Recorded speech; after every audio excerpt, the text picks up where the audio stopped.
a plus 1 আপন a সমান 4 হলে a to the power 4 plus 1 আপন a টু দ্য পাওয়ার 4 এর মান কত? তো এই ধরনের অঙ্ক করতে হলে কি করতে হয়? প্রথমে লিখতে হয় দেওয়া আছে। তাহলে আমরা লিখি যে দেওয়া আছে। কি আছে? দেওয়া আছে। কি দেওয়া আছে? a প্লাস 1 আপন a সমান 4। এখন কি করতে বলছে? মান নির্ণয়। তো মান নির্ণয় করতে বললে কি লিখতে হয়? প্রদত্ত রাশি। তাহলে আমরা কি লিখবো? যে প্রদত্ত রাশি। প্রদত্ত রাশি। তো প্রদত্ত রাশি কোনটা? a to the power 4 plus 1 আপন a to the power 4, right? এখন আমাদেরকে সূত্রের দিকে মনোযোগ দিতে হবে। কিসের দিকে? সূত্রের দিকে। দেখো তোমাদের 18টা সূত্র জানা আছে। কয়টা? 18টা। 18টা সূত্রের মধ্যে এমন কোন সূত্র আছে যার উপরে 4 পাওয়ার আছে? নাই। এমন কোন সূত্র নাই যার উপরে 4 পাওয়ার আছে। তো যদি 4 পাওয়ার না থাকে তাহলে আমাদের কি করতে হবে? দেখতে হবে কোন সূত্রের মতো বানানো যায়। দেখো এই যে এখানে একটা সূত্র আছে, প্রথমটার উপরে স্কয়ার প্লাস দ্বিতীয়টার উপরে স্কয়ার। এইরকম সূত্র এটাকে বানানো যাবে। কি করা যাবে? বানানো যাবে। কিভাবে বানানো যাবে? আমরা একটা অঙ্ক শিখেছিলাম যে পাওয়ারের উপরে পাওয়ার থাকলে পাওয়ারে পাওয়ারে কি করতে হয়? গুণ করতে হয়। পাওয়ারের উপরে পাওয়ার থাকলে কি করতে হয়? গুণ করতে হয়। দেখো আমি যদি এটা এভাবে লিখি হয় কিনা? এর উপরে স্কয়ার ব্র্যাকেট দিয়ে তার উপরে আবার স্কয়ার দিলাম, প্লাস আবার আমি এর উপরে স্কয়ার ব্র্যাকেট দিয়ে তার উপরে স্কয়ার দিলাম। দেখো তো উপরের লাইন থেকে নিচের লাইনটা লেখা যাবে কিনা? যাবে কিনা? উপরের লাইনটা থেকে নিচের লাইনটা লেখা যাবে কিনা? অবশ্যই লেখা যাবে। কি করা যাবে? অবশ্যই লেখা যাবে। কেন লেখা যাবে? দেখো এই পাওয়ারের উপরে কি আছে? পাওয়ার। তাহলে এই পাওয়ার আর এই পাওয়ার গুণ করো তো কত হয়? 2 দুগুণা 4। তাহলে উপরে কত আছে? 4 পাওয়ার। আবার এই পাওয়ার আর এই পাওয়ার গুণ করো তো 2 দুগুণা 4। তাহলে উপরে এর উপরে কত পাওয়ার আছে? 4 পাওয়ার আছে। কি কথা বুঝতে পারছো?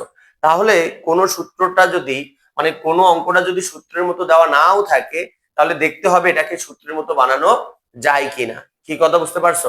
আমি এটার এরকম একটা অঙ্ক তোমাদের পরবর্তীতে আবার করাবো অন্যরকম ভাবে, তাহলে তোমরা সহজেই বুঝে যাবা। খেয়াল করে দেখো। এখন দেখো এটা কি হলো? এটাকে আমরা ব্র্যাকেটের ভিতরে যা আছে এটাকে আমরা কি ধরবো? প্রথম। আর এটাকে কি ধরবো আমরা? দ্বিতীয়। তাহলে এটা প্রথম, এটা দ্বিতীয়। তাহলে এখানে কি আছে? প্রথমটার উপরে স্কয়ার প্লাস দ্বিতীয়টার উপরে স্কয়ার। এখন এইরকম যদি থাকে যে ভিতরে একটা স্কয়ার বাইরেও একটা স্কয়ার ভিতরে একটা স্কয়ার, যদি এরকম থাকে তাহলে প্রথমে প্লাসের সূত্রটা লিখতে হবে। কিছু সূত্রটা লিখতে হবে? প্লাসের সূত্রটা লিখতে হবে। তাহলে আমরা লিখবো যে a প্লাস 1 আপন a অর্থাৎ প্রথম প্লাস দ্বিতীয় হোল স্কয়ার। এই যে এখানে যে হোল স্কয়ার আছে, হোল স্কয়ার, তারপরে কি আছে? মাইনাস সূত্রের 2 প্রথম ইনটু দ্বিতীয়। আচ্ছা এই সূত্রটা কি হয়েছে?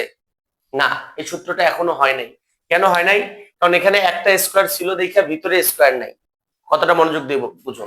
এখানে একটা স্কয়ার ছিল দেখা ভিতরে স্কয়ার নাই, কিন্তু এখানে তো ভিতরেও একটা স্কয়ার আছে।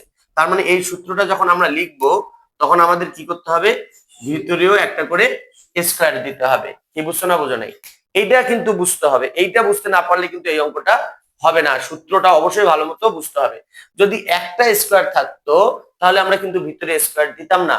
তোমরা 5 নম্বর অঙ্কটার মধ্যে দেখেছো যে একটা স্কয়ার ছিল, আমরা কিন্তু ভিতরে স্কয়ার দেই নাই। তাহলে এখন আমাদের কি করতে হবে? এইটার এটা কাটা দিতে হবে। এখন এই স্কয়ার -2 অর্থাৎ এই পাশের অংশটা যদি বাদ দাও তাহলে ভিতরের যে অংশটা কি আছে? ভিতরের অংশটার মধ্যে কি আছে? বাইরে যা আছে সব বাদ। তাহলে ভিতরের অংশটা কি আছে? a square plus b square অর্থাৎ a স্কয়ার প্লাস 1 আপন a স্কয়ার অর্থাৎ প্রথমটার উপরে স্কয়ার প্লাস দ্বিতীয়টার উপরে স্কয়ার। তাহলে কি আবারও এই সূত্রটা হয়ে গেল। তাহলে এখন আমরা কি লিখবো? প্লাসেরটা লিখবো না মাইনাসেরটা লিখবো? আমাদের মান আছে কিসের? প্লাসের। তাহলে অবশ্যই আমাদের প্লাসেরটা লিখতে হবে। তাহলে এখন আমরা লিখবো a প্লাস 1 আপন a whole square minus 2a 1 আপন a। এখন কিন্তু এই সূত্রটা হয়েছে। কেন হয়েছে? কারণ ভিতরে কয়টা করে স্কয়ার ছিল? একটা স্কয়ার। আমি কি বললাম? বাইরেরটা এখন কি বাদ। তাহলে ভিতরে কয়টা স্কয়ার আছে? একটা। এখানেও একটা স্কয়ার, এখানেও একটা স্কয়ার।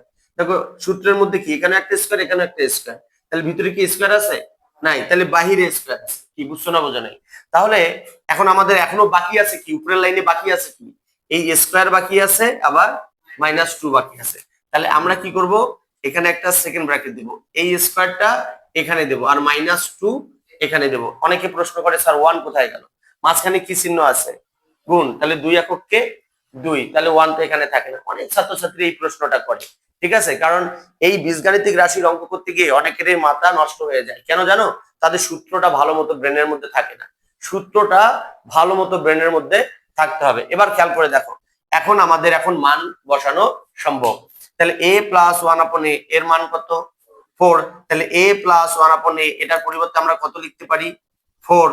তারপরে তার উপরে কি আছে? a square. তারপরে কি আছে? মাইনাস। তারপরে কি লিখবো আমরা? 2। এই আর এই এ কাটা, কারণ 2 এককে 2। তারপরে কি আছে? Second bracket. আমরা এখানে এটাকে ফার্স্ট ব্র্যাকেট দিয়েও অঙ্কটা করতে পারি, a স্কয়ার তারপরে -2। তাহলে ব্র্যাকেটের ভিতরের কাজ আগে করতে হবে। তাহলে 4 এর উপরে স্কয়ার দিলে কত হয়? 16। তাহলে আমরা এখানে কত লিখবো? 16। তারপরে কি লিখবো? -2 ব্র্যাকেট, তার উপরে কি? স্কয়ার -2। খেয়াল করে দেখো, 16 থেকে আবার ব্র্যাকেটের ভিতরের কাজ আগে করতে হবে। তা 16 থেকে -2 বাদ দিলে কত হয়? 14। তাহলে এখানে 14, তার উপরে কি দিতে হবে? স্কয়ার, তারপরে কি? -2।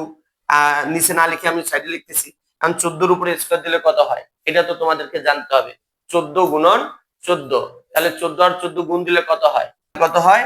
196। 196। তারপরে কি আছে? -2। তাহলে আমরা এখানে কি লিখবো? -2। তাহলে 196 থেকে 2 মাইনাস করলে কত হয়? 194। এটাই হলো অ্যান্সার। এটাই হলো অ্যান্সার। বুঝছো না বুঝো নাই? এবার বুঝছো না বুঝো নাই এটা তো আমি বলি, আর তোমরা বলো কি? জি স্যার বুঝছি। তারপরে আবার অঙ্ক দিলে বলো স্যার পারি না। এখনই তোমরা প্রশ্ন করো কোন জায়গায় বুঝো নাই, বলো কোন জায়গায় বুঝো নাই। আমি কিন্তু অঙ্ক করার সময় বারবার বলি, কি বলি? যে কোন জায়গায় বুঝো নাই আমাকে কোশ্চেন করো। যদি তোমরা স্কুলের মতো পিছনে ব্রেঞ্চে চুপ করে বসে থাকো আর স্যারকে জিজ্ঞাসা না করো, তাহলে কিন্তু তোমরাই শিখতে পারবে না। তোমাদের কি করতে হবে? তোমরা যেহেতু এখানে পড়তে আসো আর স্যার যেহেতু বারবার বলে বুঝছো কিনা বুঝো নাই, তোমাদের প্রশ্ন করতে হবে। কি করতে হবে? প্রশ্ন করতে হবে। প্রশ্ন না করলে কিন্তু হবে না। সমস্যা নাই, যদি আবারও তোমরা বুঝতে না পারো এরকম অঙ্ক করার সময়, আবারও আমি তোমাদেরকে বলে দেবো কোথা থেকে আসো। আমার ছাত্রছাত্রীরা বুঝতে পেরেছে, আপনারা যদি বুঝতে পারেন তাহলে শেয়ার করে অপরকে শেখার সুযোগ করে দিন এবং ফলো দিয়ে পাশে থাকুন। Thank you very much. আসসালামু আলাইকুম।